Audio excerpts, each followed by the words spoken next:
जय श्री राम मित्रों, आज हम आपके लिए शिव महापुराण के रुद्र संहिता में 3 और 4 अध्याय की कथा लेकर आए, जिसमें आप जानोगे माया निर्मित नगर में सील नदी की कन्या पर मोहित हुए नारद जी का भगवान विष्णु से उनका रूप मांगना, भगवान का अपने रूप के साथ उन्हें वानर का समूह देना, कन्या का भगवान को वरुण करना और कुपित हुए नारद का शिव गणों को शाप देना तथा नारद जी का भगवान विष्णु को क्रोध पूर्वक फटकाना और शाप देना। सूत जी कहते हैं, महर्षियों, जब नारद मुनि इच्छा अनुसार वहां से चले गए, तब भगवान शिव की इच्छा से माया विशारद श्री हरि ने तत्काल अपनी माया प्रकट की।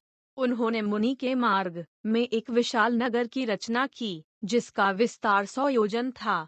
वह अद्भुत नगर बड़ा ही मनोहर था। भगवान ने उसे अपने वैकुंठ लोक से भी अधिक रमणीय बनाया था। नाना प्रकार की वस्तुएं उस नगर की शोभा बढ़ाती थी। वहां स्त्रियों और पुरुषों के लिए बहुत से विहार स्थल थे। वह श्रेष्ठ नगर चारों वर्ण के लोगों से भरा था। वहां सील निधि नामक ऐश्वर्यशाली राजा राज्य करते थे। वे अपनी पुत्री का स्वयंवर करने के लिए उद्यत थे। उन्होंने महान उत्सव का आयोजन किया आकार था। उनकी कन्या का वरण करने के लिए उत्सुक हो चारों दिशाओं से बहुत से राजकुमार पधारे थे, जो नाना प्रकार की वेशभूषा तथा सुंदर शोभा से प्रकाशित हो रहे थे। मुनि शिरोमणि नारद को आया देख महाराज सीलनिधि न एक ही मात्रा श्रेष्ठ रत्न के सिंहासन पर बिठाकर उनका पूजन किया। अपनी सुंदरी कन्या को, जिसका नाम श्रीमती था, बुलव आया और उससे नारद जी के चरणों में प्रणाम करवाया। उस कन्या को देखकर नारद मुनि चकित हो गए और बोले, राजन, यह देव कन्या के समान सुंदरी महाभगा कौन है? उनकी यह बात सुनकर राजा ने हाथ जोड़कर कहा, मुन्ने, यह मेरी पुत्री है। इसका नाम श्रीमती है। अब इसके विवाह का समय आ गया है। यह अपने लिए सुंदर वर चुनने के निमित्त स्वयंवर में जाने वाली है। इसमें सब प्रकार के शुभ लक्षण लक्षित होते हैं। महर्षि, आप इसका आज्ञा बताइए। राजा के इस प्रकार पूछने पर काम से मोहित हुए मुनि श्रेष्ठ नारद उस कन्या को प्राप्त करने की इच्छा मन में लिए राजा को संबोधित करके इस प्रकार बोले, भूपाल, आपकी यह पुत्री समस्त शुभ लक्षणों से संपन्न है, परम सौभाग्यवती है।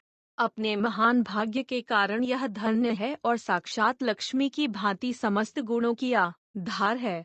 इसका भावी पति निश्चय ही भगवान शंकर के समान वैभवशाली, सर्वेश्वर, किसी से पराजित नहीं होने वाला, वीर, काम विजय तथा संपूर्ण देवताओं में श्रेष्ठ होगा। ऐसा कहकर राजा से विदा ले इच्छा अनुसार चलने वाले नारद मुनि वहां से चल दिए। वह काम के वशीभूत हो गए थे। शिव की माया ने उन्हें विशेष मोह में डाल दिया था। वे मुनि मन ही मन सोचने लगे कि मैं इस राजकुमारी को कैसे प्राप्त करूं। स्वयंवर में आए हुए राजाओं में से सबको छोड़कर यह एकमात्र मेरा ही वरण करें, यह कैसे संभव हो सकता है? आर्यों को सौंदर्य सर्वथा प्रिय होता है। सौंदर्य को देखकर ही प्रसन्नता पूर्वक मेरे अधीन हो सकती है, इसमें संशय नहीं है। ऐसा विचार कर काम से विह्वल हुए मुनिवर नारद भगवान विष्णु का रूप ग्रहण करने के लिए तत्काल उनके लोक में जा पहुँचे। वहां भगवान विष्णु को प्रणाम करके इस प्रकार बोले, भगवान, मैं एकांत में आपसे अपना सारा वृत्तांत कहूँगा। तब बहुत अच्छा कहकर लक्ष्मीपति श्रीहरि नारद जी के साथ एकांत में आकार बैठे और बोले, मुनि, अब आप अपनी बात कहिए। तब नारद जी ने कहा, भगवान, आपके भक्त जो राजा सीलनिधि है, वे सदा धर्म पालन में तत्पर रहते हैं। उनकी एक विशाल लोचना कन्या है, जो बहुत ही सुंदर है। उसका नाम श्रीमती है। वह विश्व मोहिनी के रूप में विख्यात है और तीनों लोकों में सबसे अधिक सुंदरी है। प्रभु, आज मैं शीघ्र ही उस कन्या से विवाह करना चाहता हूँ। राजा सीलनिधि ने अपनी पुत्री की इच्छा से स्वयंवर रचाया है, इसलिए चारों दिशाओं से वहां सहस्त्र राजकुमार पधारे हैं।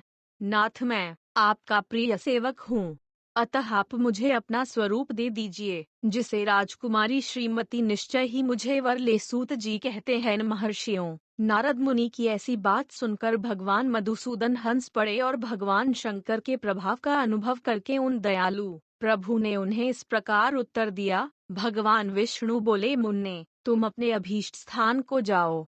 मैं उसी तरह तुम्हारा हित साधन करूंगा जैसे श्रेष्ठ वैद्य अत्यंत पीड़ित रोगी का करता है, क्योंकि तुम मुझे विशेष प्रिय हो। ऐसा कहकर भगवान विष्णु ने नारद मुनि को मुंह तो वानर का दे दिया और शंगों में अपने जैसा स्वरूप देकर वहां से अंतर्ध्यान हो गए। भगवान की पूर्वोक्त बात सुनकर और उनका मनोहर रूप प्राप्त हो गया समझकर नारद मुनि को बड़ा हर्ष हुआ। वे अपने को कृत्य मानने लगे। भगवान ने या प्रयत्न किया है इसको वे समझ ना सके। श्रेष्ठ नारद शीघ्र ही उस स्थान पर जा पहुँचे जहाँ राजा सीलनिधि छोटी ई की मात्रा ने राजकुमारों से भरी हुई स्वयंवर सभा का आयोजन किया था। विप्रो, राजा सीलनिधि द्वारा आयोजित स्वयंवर सभा दूसरी इंद्र सभा के समान अत्यंत शोभा पा रही थी। नारद जी उस राज्य सभा में जा बैठे और वहां बैठकर प्रसन्न मन से बार बार यही सोचने लगे कि मैं भगवान विष्णु के समान रूप धारण किए हुए हैं। राजकुमारी अवश्य मेरा ही वरण करेगी, दूसरे का नहीं। मुनि श्रेष्ठ नारद को यह ज्ञात नहीं था कि मेरा मुंह कितना कुरूप है। उस सभा में बैठे हुए सब मनुष्यों ने मुनि को उनके पूर्व रूप में ही देखा। राजकुमार आदि कोई भी उनके रूप परिवर्तन के रहस्य को न जान सके। वह नारद जी की रक्षा के लिए भगवान रुद्र के 2 पार्षद आए थे जो ब्राह्मण का रूप धारण करके वहां बैठे थे। नारद जी के रूप परिवर्तन के उत्तम भेद को जानते थे। मुनि को काम आवेश से मूढ़ हुआ जानकर दोनों पार्षद उनके निकट गए और आपस में बातचीत करते हुए उनकी हंसी उड़ाने लगे। परंतु मुनि तो काम से विहला हो रहे थे, अतः उन्होंने उनकी यथार्थवाद भी अनसुनी कर दी। वह मोहित हो श्रीमती को प्राप्त करने की इच्छा से उसके आगमन की प्रतीक्षा करने लगे। इसी बीच में वह सुंदरी राजकन्या स्त्रियों से घिरी हुई अंतःपुर से वहां आई। उसने अपने हाथ में सोने की एक सुंदर माला ले रखी थी। वह शुभ लक्षणों वाली राजकुमारी स्वयंवर के मध्य भाग में लक्ष्मी के समान खड़ी हुई अपूर्व सुंदरा लग रही थी।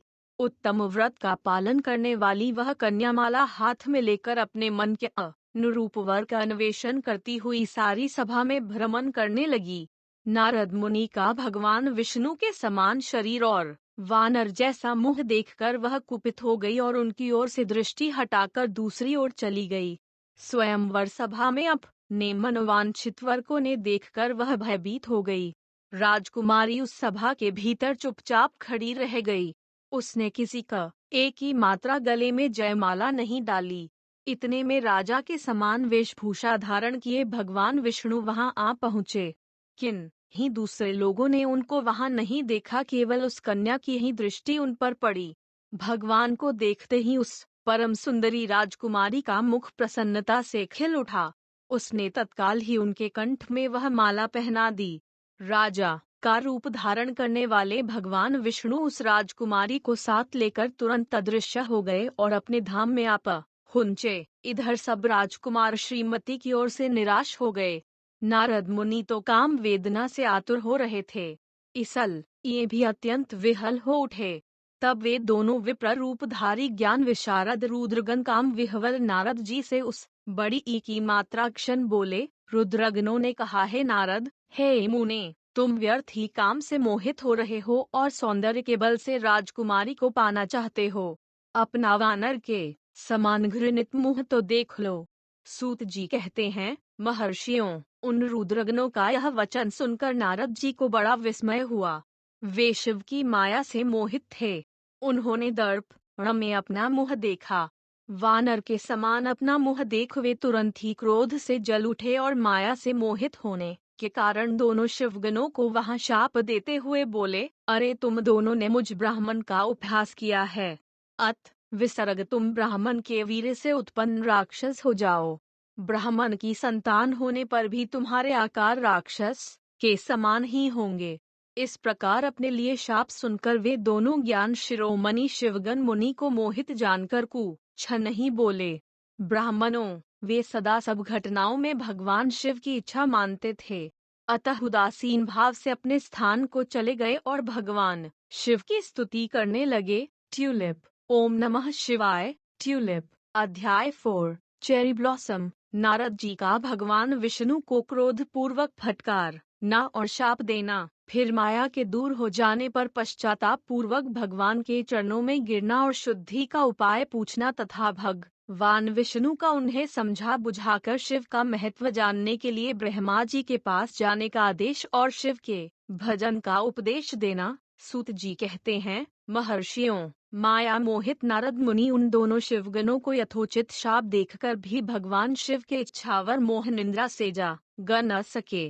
वह भगवान विष्णु के किए हुए कपट को याद करके मन में क्रोध लिए विष्णु लोक को गए और संविदा पाक प्रचलित हुए अग्निदेव की भांति क्रोध से जलते हुए बोले। उनका ज्ञान नष्ट हो गया था, इसीलिए वे दुर्वचन पूर्ण व्यंग सुनाने लगे। नारद जी ने कहा, अरे तुम बड़े दुष्ट हो, कपटी हो और समस्त विश्व को मुंह में डाले रहते हो। दूसरों का उत्साह है या उत्कर्ष तुमसे सहा नहीं जाता। तुम मायावी हो, तुम्हारा अंतःकरण मलिन है। पूर्व काल में तुम ही ने मोहिनी रूप धारण करके कपट किया। असुरों को वरुणी मदिरा पिलाई, उन्हें अमृत नहीं पीने दिया। छल कपट में ही अनुराग रखने वाले हो।